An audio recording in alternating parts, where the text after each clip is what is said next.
సన్నిధి, ఆయన ప్రసన్నత, ఆయన కుటుంబ పరివారంతో మన మధ్యలోనికి వస్తాడు. పరలోకం ఆయన కుటుంబం కదా. ఆ పరలోకంలో ఉన్న కెరూబులు, శరాపులు, దూత ప్రతిగానాలు అన్నీ కూడా ఆరాధనలోనికి దిగి వస్తాయంట. Praise the lord. గనుక ఆరాధించే వారితో దేవుని వాక్యంలో ఏం చెప్పాడంటే, ఏడ్చేవాడితో ఏడవండి, నవ్వేవాడితో నవ్వమన్నాడు. అంతేగాని ఏడ్చేవాడి దగ్గర పోయి నవ్వొద్దు, నవ్వేవాడి దగ్గర పోయి హలో ఏడ్చేవాడి దగ్గరికి పోయి నవ్వకూడదు, నవ్వేవాడి దగ్గరికి పోయి ఏడవకూడదు. నవ్వేవాడితో నవ్వాలి, ఏడ్చేవాడితో ఏడవాలి. అప్పుడు ఆ కలయిక మంచిగా ఉంటుంది.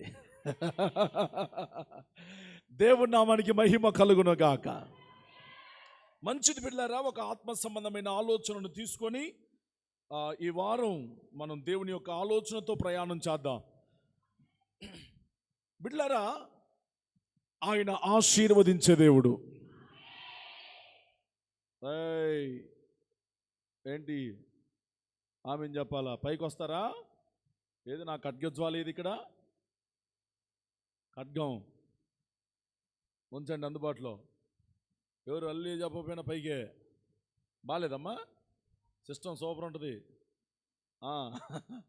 హల్లెలూయా చెప్పండి గట్టిగా, హల్లెలూయా. మంచిది బిడ్డలారా, ఆలస్యం చేయకుండా చక్కగా మూడే ముక్కలు కట్టే కొట్టే తెచ్చే మూడే ముక్కలతో ముగిస్తాను. ఉన్న సమాచారం అంతా ఇస్తా, కానీ కొద్దిసేపట్లో మాత్రం ముగించలేను. వినండి, మంచిగా వినండి బిడ్డలారా. ఆయన ఆశీర్వదించే దేవుడు. ఆ రోజున దేవుడు ఆశీర్వదిస్తే భూమే బరువెక్కిందట.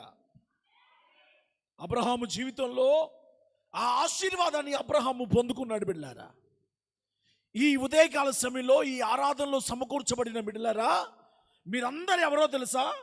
ఆశీర్వదించబడిన వారు. అందరు చెప్పండి, నేను ఆశీర్వదించబడిన వాడును. బో హరి షలో, గుడ్ టు సీ యూ. అమ్మా, మనం ఎవరో? మీ పక్కన వాళ్ళని ఎట్లా పిలిచి చెప్పు, అక్క నువ్వు ఆశీర్వదించబడిన దానివి. మీ పక్కన వాళ్ళకి అన్న నువ్వు ఆశీర్వదించబడిన వాడివి. ఇక అందరూ చాలా జాగ్రత్తగా దేవుని వాక్యాన్ని మెలకువతో వినాలని దేవుని ప్రేమతో కోరుతూ ఉన్నాను. అందరూ నా వైపు చూస్తూ చక్కగా వాక్యం అయిపోయేదాకా మీ ధ్యాస అటు ఇటు పోనివ్వకుండా చూడండి. దేవునికి సమస్త మహిమ కలుగునుగాక. హల్లెలూయా. అబ్రహామును చూచిన వారందరూ, ఇస్సాకును చూచిన వారందరూ నీవు యెహోవా వలన ఆశీర్వదింపబడిన వాడవు అని చెప్పారు. అబ్రహామును చూసిన వాళ్ళు, ఇస్సాకును చూసిన వాళ్ళు, రూతును చూసిన వాళ్ళు, ఎస్తేరును చూసిన వాళ్ళు, ఇంకా షడ్రక్, మేషక్, అబద్నెగోలను చూసిన వాళ్ళు, దానియేలును చూచిన వాళ్ళు, దావీదును చూచిన వాళ్ళు, యోబును చూసిన వాళ్ళు, వారందరిని చూచిన భక్తులు ఏం చెప్పారు అనంటే, అయ్యా మీరెవరో తెలుసా? యెహోవా వలన